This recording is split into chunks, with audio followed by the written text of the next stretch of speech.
here's the big challenge of life. You can have more than you've got because you can become more than you are. That's the challenge. And of course the other side of the coin reads, unless you change how you are, you'll always have what you got. I have found in my experience that income does not far exceed personal development. Now sometimes income takes a lucky jump, but sure enough, unless you grow out where it is, it'll usually come back where you are. Life has strange ways. If somebody hands you $1 million, best you become a millionaire quickly, so you get to keep the money. Otherwise, sure enough, it'll disappear. Somebody once said, if you took all the money in the world, divided it up equally among everybody, it would soon all be back in the same pockets. Incredible. Success is something you attract, not something you pursue. Success is looking for a good place to stay. So instead of going after it, you work on yourself. Personal development. See, the major question to ask on the job is not what are you getting. The major question to ask on the job is what are you becoming? See, the big question is not what am I getting paid here. The big question is what am I becoming here? Because true happiness is not contained in what you get. Happiness is contained in what you become. So that's our major subject for tonight, personal development. Of all the assignments Mr. Schoaf gave me at age 25, this was probably the most difficult. In fact, I'm still working on this one. I think it's an unending challenge to see what you can become. The next subject is called Basic Laws. And it's good to study the basics. And I call these basics primarily because they come from the Bible. Now, I'm not a theologian or a minister, and that'll be apparent. But Mr. Schoaf taught me that the Bible was a good textbook for ideas and stories and success equations, how to live the better life. I found out that was true. He also taught me that the Bible is as practical as it is spiritual, and I found out that's true. If you look at your bank account and your income and you're not happy, there are several places in the Bible to check to see what the heck's wrong so you can make the changes. And we're going to cover some of those tonight, called basics.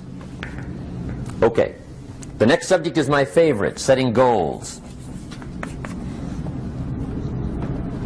Mr. Schoaf taught me how to set goals. What a favor that was. One morning at breakfast, shortly after I met him, he said, Jim, let me see your current list of goals, and let's go over them and talk about them. He said, maybe that's the best way I can help you get a better direction started. And I said, I don't have a list. He said, well, is it out in the car or home somewhere?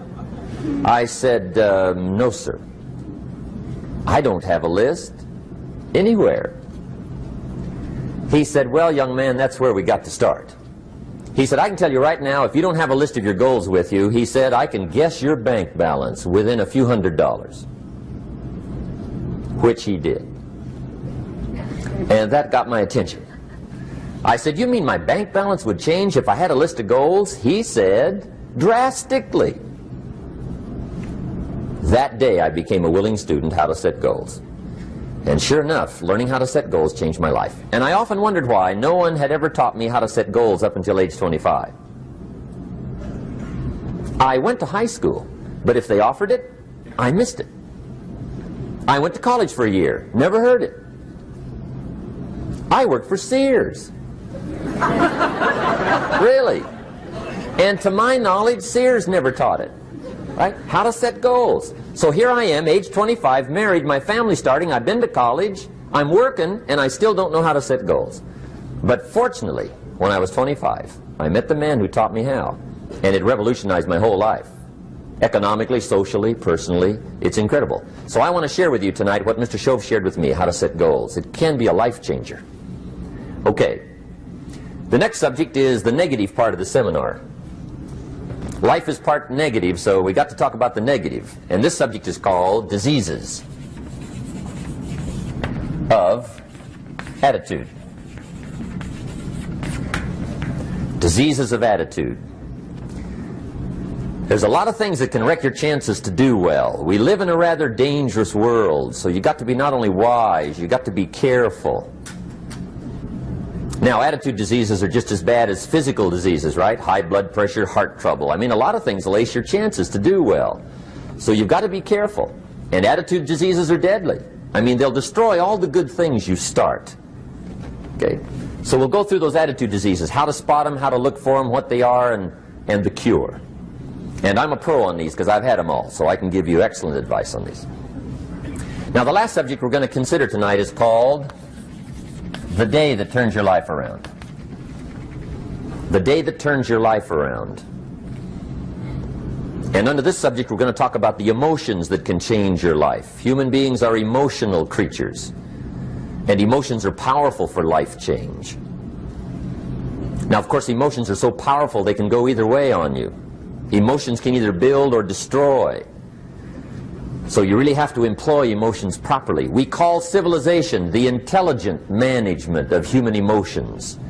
If you can intelligently apply your emotions in the right direction, no telling what can happen. Could turn your life around one day would be sufficient. So we'll talk about those. Okay. Now that's a lot to cover in one evening, but we'll keep at it here and see if we can't get it all done. I'd like to have you now jot down the theme of the seminar. Every seminar should have a theme, I guess. We've got one. It's on some of our literature if you happen to notice it, but if you didn't, for your notes, here it is. The theme of the seminar goes like this: the major key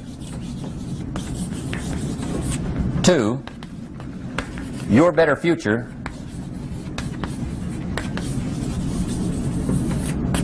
is you. That's the theme of our seminar tonight. The major key to your better future is you. And I'd like to have you underline two words just to give it some added punch. Underline the word major and the word you, so that it reads, the major key to your better future is you. Now, my first suggestion is transfer this to a card or something where you can put it up, where you can see it every day. Preferably put it up where you can see it at the beginning of the day, before you go off to put the day together.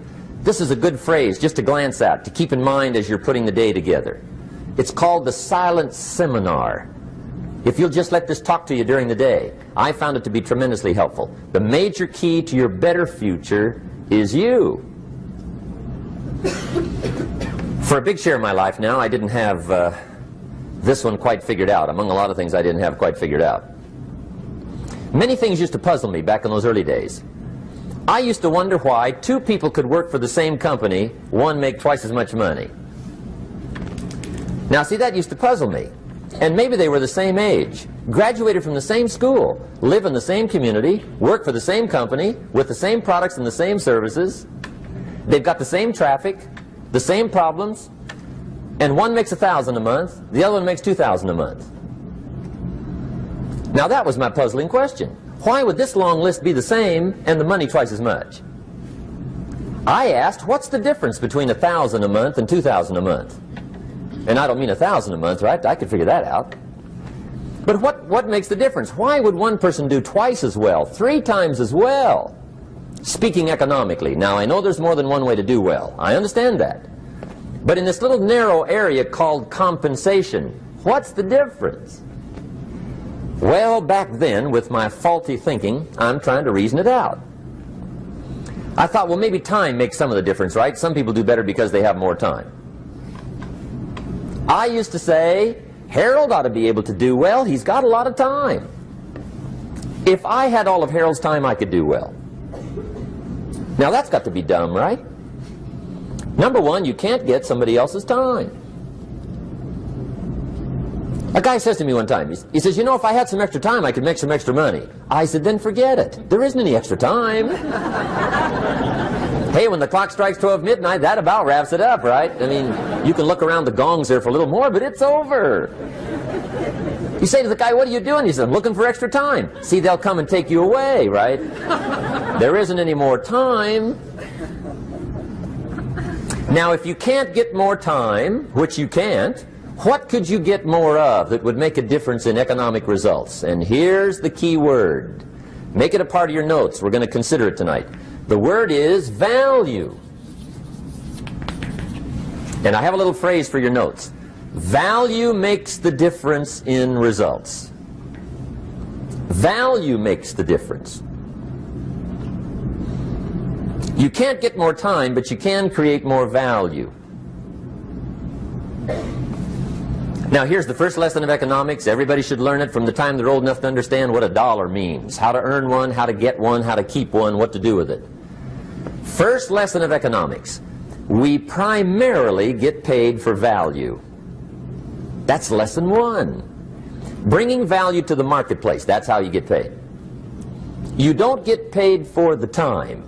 I know it takes time to bring value to the marketplace, but you get paid for the value, not the time. Now, since that's true, here's one of the key questions of the evening. Is it possible to become twice as valuable at the marketplace and make twice as much money in the same time? Could you become 3 times as valuable? Make 3 times as much money in the same time? Is that possible? The answer is yes, if. And it's always if, right? Life is known as the big if. Harry Truman once said, life is iffy. How true. And here's the big if we're going to consider it tonight. It's possible to do much better at the marketplace if you go to work primarily on yourself. And that's the theme of our seminar tonight.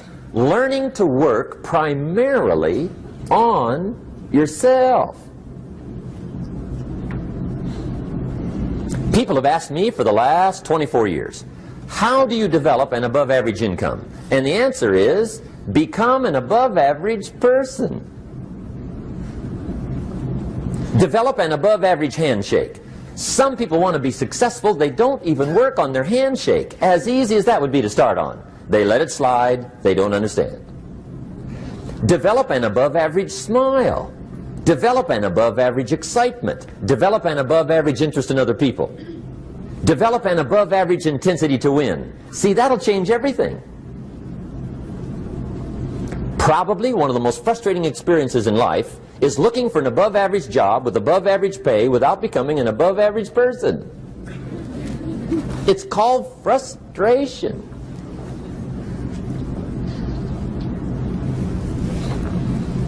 And Mr. Schoaf gave me probably the greatest clue he gave me when I first met him. He said, Jim, if you want to be wealthy and happy the rest of your life, just learn this lesson well. He said, learn to work harder on yourself than you do on your job.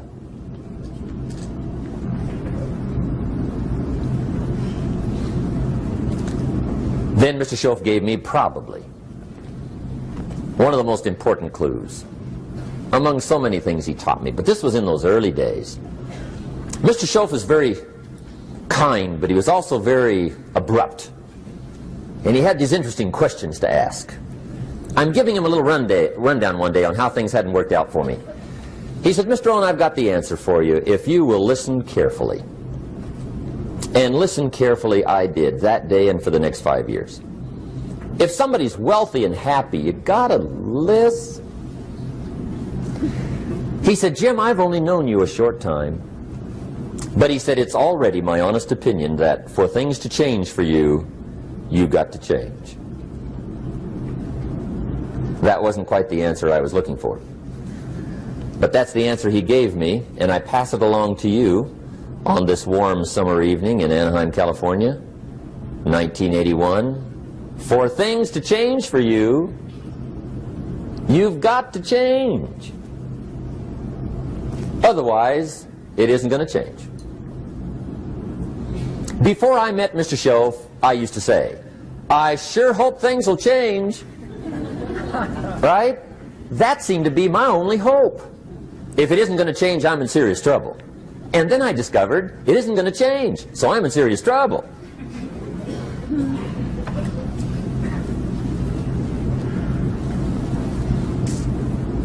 See, I can tell you what the 80s are going to be like. You have dropped into the right place.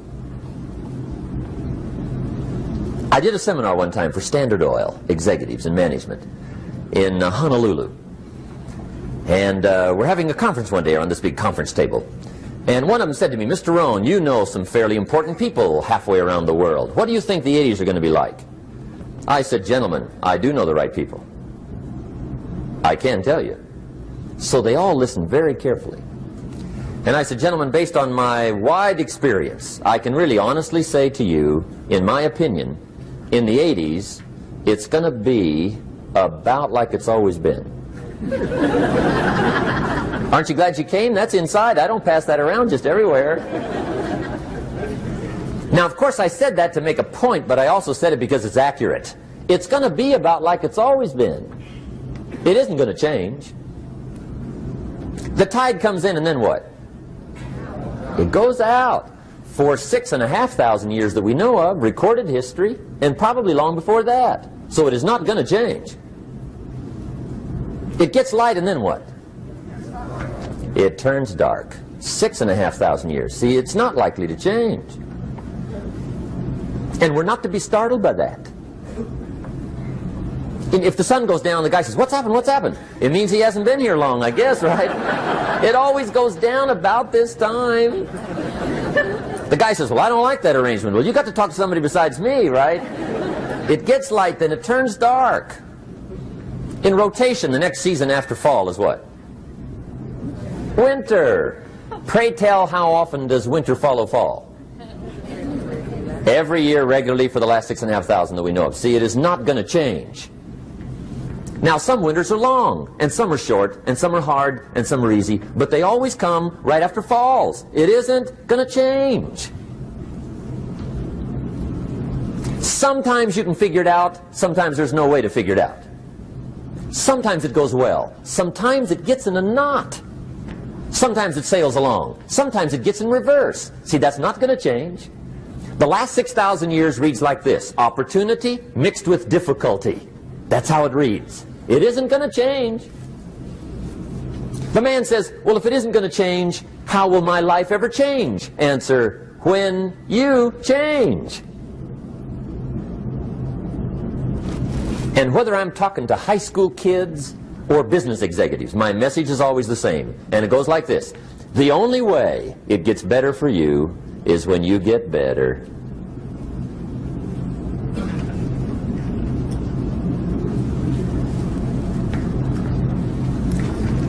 Let me give you the 4 major lessons in life to learn. Here's 4 majors.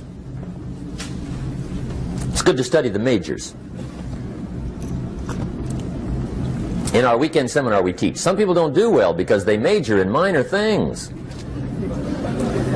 You've got to be on the lookout. At the end of every week, end of every month, you've got to check, make sure you're not spending major time on minor things. We go through that whole series.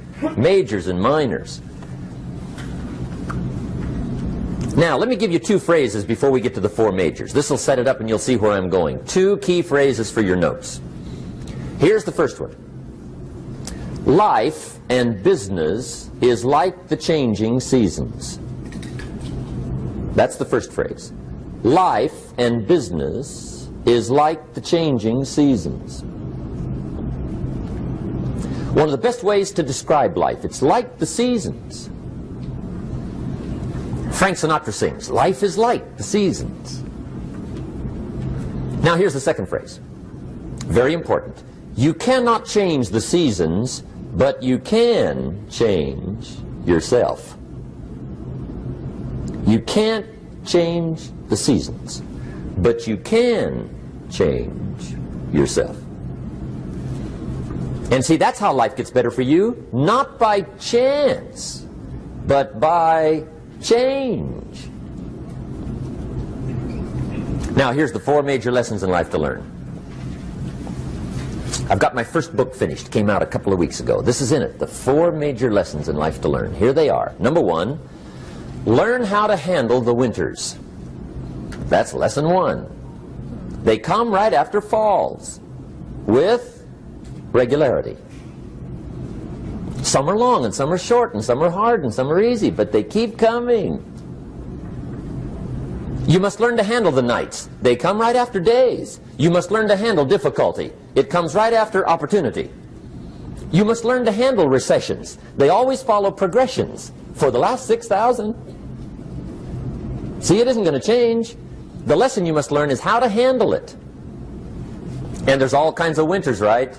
The winter when you can't figure it out. The winter when it all goes smash. The winter when it turns belly up.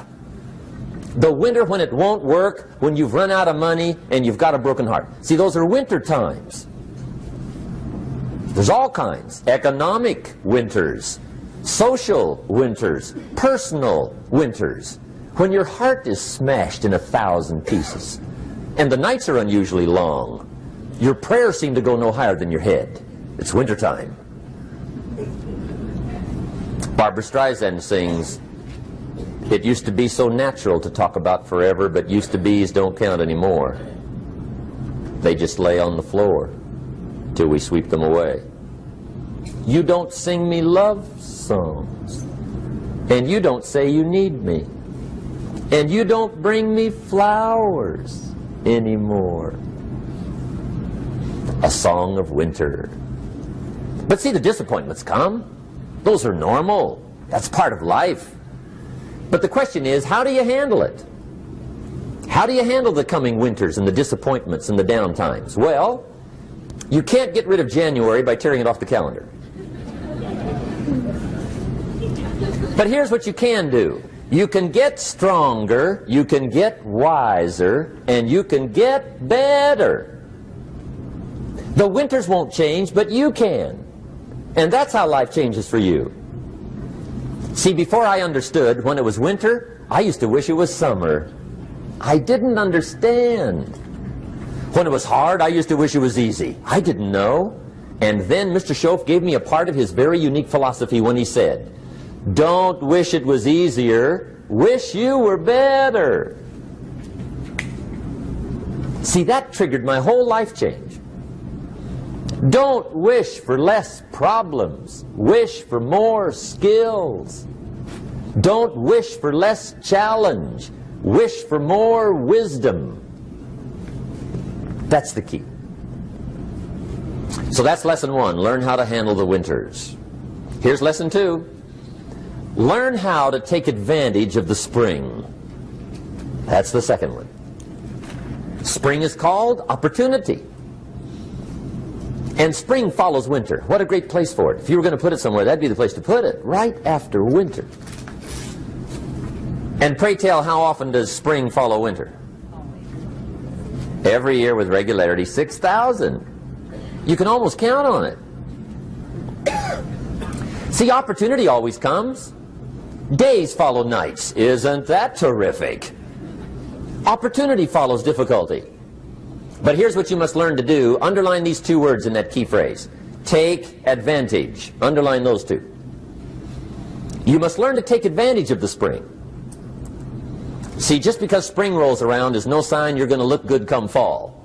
You got to do something with it. In fact, you have to get good at one of two things in life. Planting in the spring or begging in the fall. Or get somebody to do it for you. See, those are about the only alternatives. Now here's what else you must do. Take advantage of the springs quickly, because there's only a few. Just a handful of springs have been handed to each of us. They don't come forever. Life is fairly brief. So you got to read every book you can get your hands on what to do with your springs while they're here. And take advantage, they soon run out. The Beatles wrote, "Life is so short." And for John Lennon, it was extra short. But life is brief. Elton John sings, "She lived her life like a candle in the wind." It's brief. So whatever you're going to do with your life, you got to get at it. Don't just let the springs pass.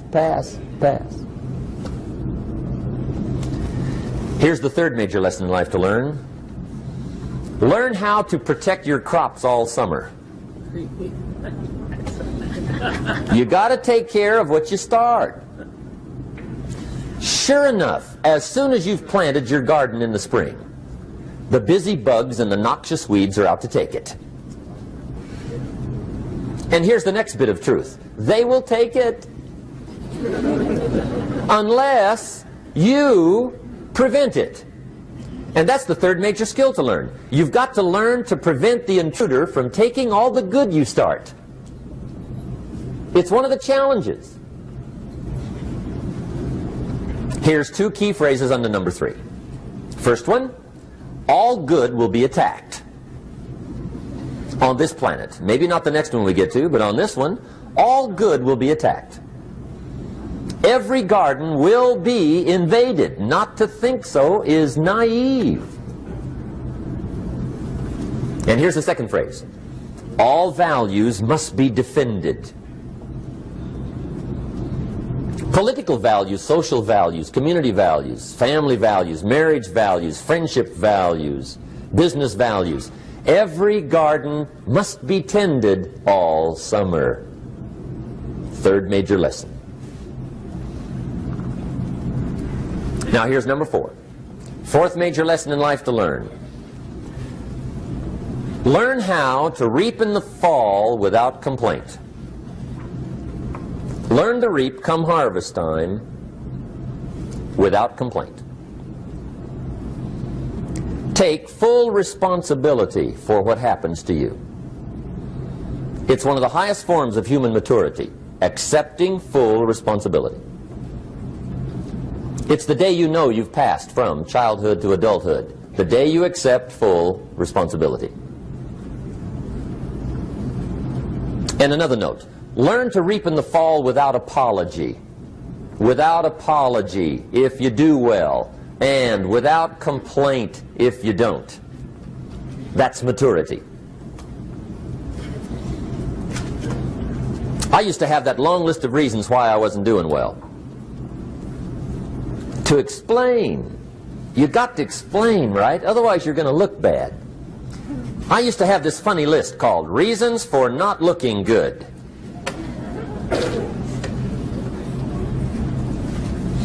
I used to blame the government. I mean, you can believe that or not. It was at the top of my list. I had a lecture second to none. The government. That was on my list. I used to blame taxes. Look what you got left after they take everything. And they expect you to do well. That was on my list there. Prices, that one's easy, right? You walk into the supermarket with $20, come out with a little half bag. So I had that on my list. I used to blame the weather. I blamed the traffic. I used to blame my car. I blamed the manufacturers. I used to blame the company. I blamed company policy. I used to blame the training program. I blame my negative relatives. They were always putting me down. I blame my cynical neighbors. They're just selfish, looking out for themselves. Won't loan you money? They were on my list.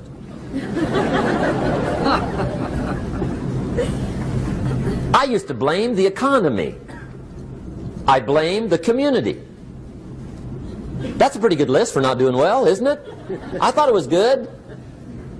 I'll never forget one day, Mr. Schoaf was very kind, but he was also very blunt, and this was no exception. And I'm glad he was blunt. There's a lot of things I'd have missed if he hadn't have been blunt. One day, with sort of a curious look on his face, he said, "Jim, just out of curiosity, tell me, how come you haven't done well up until now?" Excellent question.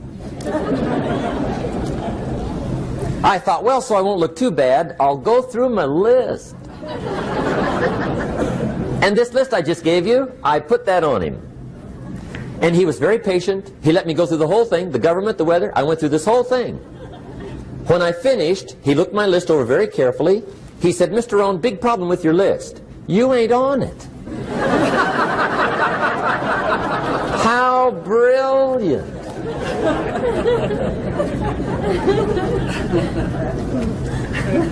When I went to work for him a few months later, I learned very quickly to tear up my list, reasons for not doing well, and I threw it away. And I got me a fresh piece of paper. And I put one word on it. Me. There's a Black Heritage spiritual that says, "It's not my mother nor my father, nor my brother nor my sister, but it's me, oh Lord, standing in the need of prayer." See, I used to blame everything outside. And then let me give you a little philosophy that helped turn my life around. For your notes, here it is. It's not what happens that determines the quality or the quantity of your life. It's not what happens. And the reason is because what happens happens to about everybody. No different. The sun went down on all of us last night. A common event, a happening. And I found out that the same things can happen to two different people. One gets rich and one stays poor. Why is that? It's because it's not what happens, but rather it's what you do that changes everything. So that's a key phrase. It's not what happens, it's what you do. What happens is about the same. You might put that in parentheses here. Same. What people do, that's what's different. Anything can happen, right? Everything can happen. I've heard all the stories. I've been one of the stories. Hey, we could all tell stories all night long, right? Happenings. Anything can happen. Have you heard of Murphy's Laws? Anybody here heard of Murphy's Laws? Okay, most of you have. Murph had these laws. One of them was, if anything can go wrong, it will. That's one of Murphy's Laws. He was not one of the great positive speakers of the day. But anyway, it's still true though, right? Anything can go wrong, everything can go wrong. For sure.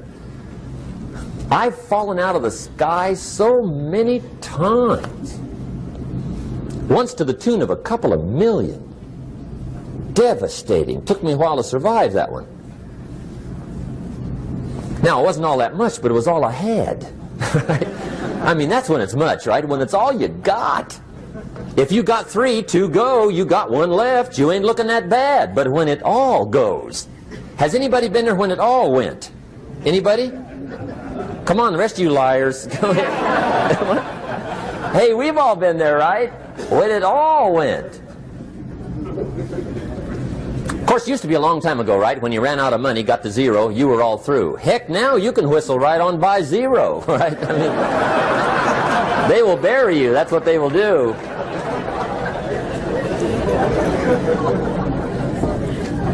But see, those are the happenings, right? Everything can happen. Anything can happen. But it's not the happening.